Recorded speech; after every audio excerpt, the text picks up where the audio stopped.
In a historic reversal not seen in decades, more people are leaving Israel than arriving to settle. In 2024, 82,700 Israelis left the country, while 23,800 returned, and only 32,800 new immigrants arrived, a net loss of approximately 26,000 citizens.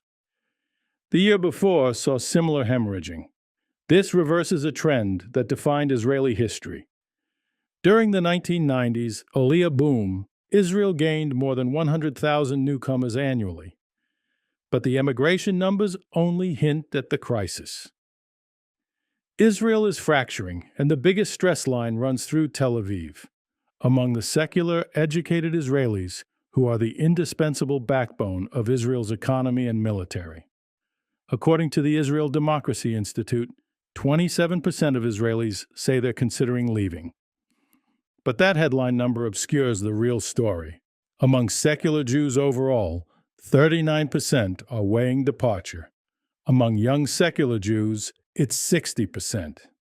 And among high-income dual passport holders, the exact demographic Israel can least afford to lose. The figure hits 80%. These aren't idle thoughts. In just the first 9 months of 2024, a record 18,448 Israelis applied for German citizenship, more than double the 9,178 applications submitted in all of 2023. The secular Jews, who make up 45% of the population, are disproportionately concentrated in high-earning occupations and carry an outsized share of the tax burden. Less than 7.5% of Israelis live in West Bank and East Jerusalem settlements, yet government budgets send them a disproportionate share of resources. In 2024, 25% of the Transportation Ministry's entire national budget went to settlement infrastructure. Add coalition funds, tax breaks, subsidies, grants, and the security costs of protecting these settlements, and the true tab runs into the billions annually, drawn from taxpayers who keep the country's productive core afloat to subsidize ideological projects in the occupied territories. The economic indicators tell a story of accelerating decline.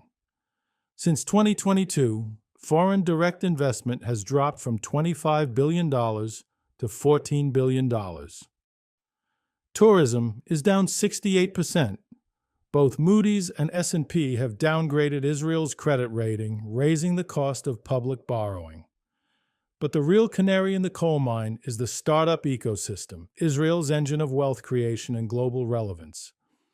Israel's high-tech sector drives 50% of the country's exports and pays a third of all income taxes.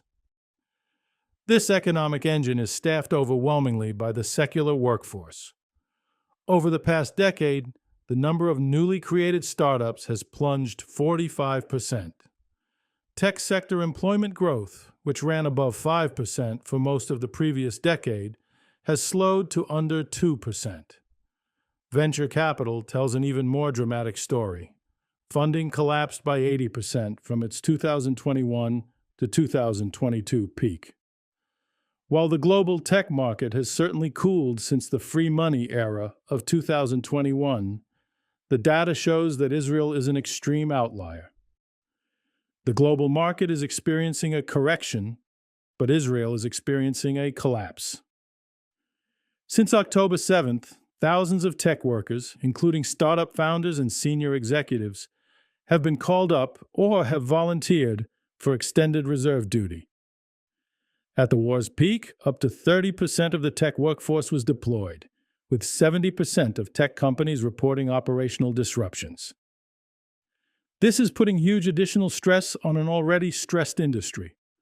Like Israel's high-tech industries, the Israeli military's high-tech and intelligence advantage relies primarily on these same secular Jews, many of whom are now considering emigration. Meanwhile, the ultra-Orthodox population continues to grow faster than any other segment, from 12% in 2009 to 13.5% in 2024, projected to reach 32% by 2065. As the share of the population that doesn't serve in the military and contributes far less to the tax base increases, the burden on the shrinking secular middle class becomes mathematically unsustainable. Against that backdrop, trust in institutions has eroded. IDI polling finds majorities now express little confidence in government and parties or even the courts. For many secular Israelis, the creeping merger of corrupt authoritarian politics and extremist religion is a red flag, not a fulfillment of prophecy. And crucially, they have options. The software engineer, the venture capitalist, the medical researcher, they can live and work anywhere in the developed world without having to pay higher taxes to fund or risk their lives to defend the expansionist dreams of religious fanatics. The settlers may stay on the hills, but the people who make their existence possible have started to head for the exits. Thanks for watching. Please hit the like and subscribe buttons if you would like to see more content like this.